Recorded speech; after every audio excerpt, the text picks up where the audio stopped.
arch nemesis? Mostly because I'm a superhero who can't be defeated. I'm not some pussy like Batman, who has the Joker, who's way cooler than Batman, and that's why he's his arch nemesis, because Batman knows it. I've never had an arch nemesis, because who's cooler than me? No one, that's who. Who can defeat me? I don't know. I used to think no one. Now I know. It's the Burns brothers of Germantown, New York. They burn in hell. This is what they sent me, the Burns brothers. They sent Crystal's Ponytail, which is a game that I didn't even know existed, but it does. Crystal's Ponytail, and it's spelled tail like story. Like, oh, this is her personal journey of discovery. Crystal wasn't sure what she wanted to do with her life. This is her tale.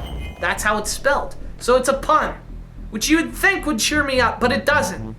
You know why? Because it's Crystal's Ponytail. I don't even really know where to begin with this. You start by choosing the color of your pony, and you can make up colors that aren't even real. Look, I tried to make my pony as realistic as it possibly could be.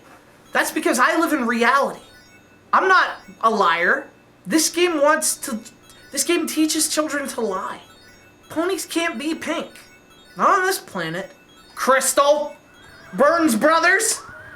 See, this is what happens when you raise your children. Well, on games like Crystal's Ponytail, they grow up to become arch nemesis and send people who didn't do anything wrong. Crystal's Ponytail for the SEGA Genesis.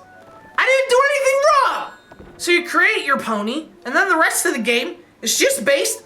It's all about saving your pony friends. Friendship is magic. Oh, isn't that amazing?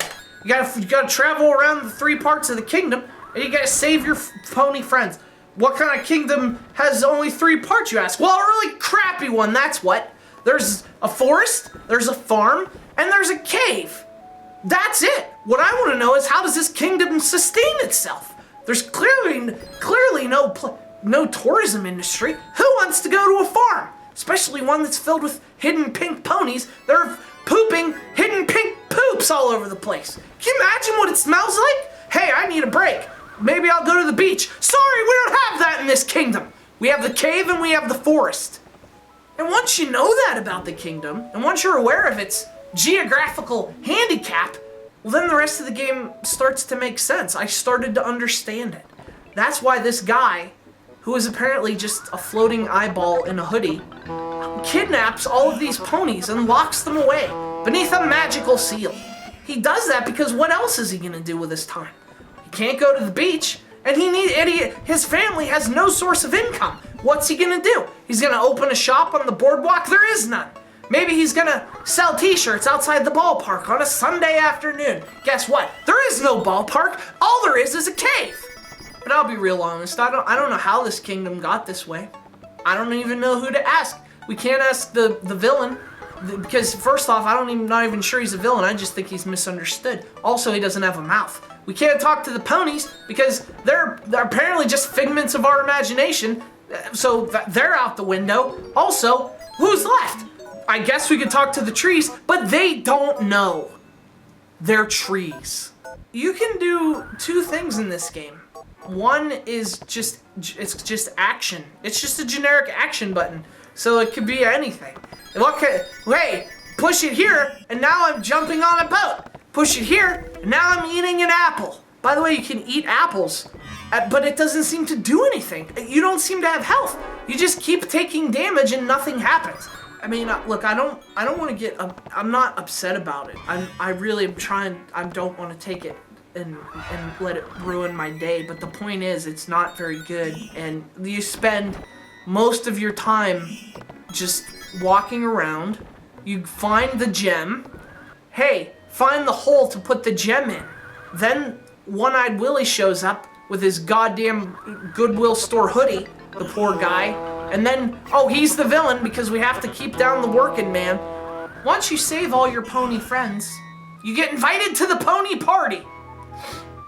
Which actually was that was one of 2 things I liked about this game. The fact that at the end, I at least got invited to the party. Because when I was little, when I was just a tad pony, I wasn't always invited to the party. Sometimes I was, but it wasn't always. It was actually very rarely. I didn't have a lot of friends. And that's something I've had to learn to deal with. So at the very least, we can take solace in knowing that part of Crystal's ponytail is that she has friends that need her help. And she has to help them because that's what friends are for. I didn't know that going into the game because I never had any friends. So it was refreshing to see that firsthand for the first time and to get invited to the pony party. I guess if you have an 8-year-old girl and you really just want her to just shut up for the night so that you can go watch the X-Files in peace and not have to deal with her whining and her incessant, intolerable, mangled speech and begging for things, then this'll work. This'll keep her quiet. It's not very clear all the time. Like, let's be clear here. This game doesn't suck because it's a kid's game. It sucks because it's not a good kid's game. It's a pretty crappy one, in fact. But it'll keep her quiet, which is really, I firmly believe that's the only reason parents do anything, is to keep their children quiet. At least that's what I was told. It's Crystal's ponytail. Thanks, Burns Brothers. Guess I have an arch nemesis now. Arch nemesis. Are we making any progress here? Because I feel like I do a lot of talking, but you're not doing a lot of healing here. How much do I pay you for these sessions?